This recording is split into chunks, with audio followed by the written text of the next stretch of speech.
بمیرید، اما به هیچ وجه این را نخورید، وگرنه بدن با سرعت زیادی ساخته می شود که کل محله در فکر می افتد که او چه خورده و قدرت مانند شوک الکتریکی باز می گردد.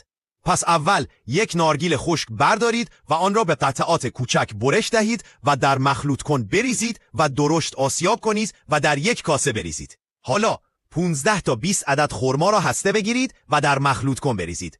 در کنار آن کشمش، بادام و کمی هل بریزید و همه را مخلوط کنید.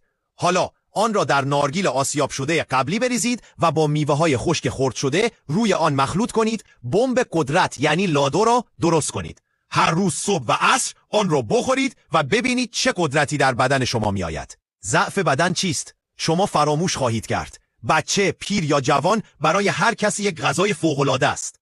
برای درمان روماتیسم و آرتروز کلمه درمان رو کامنت کنید.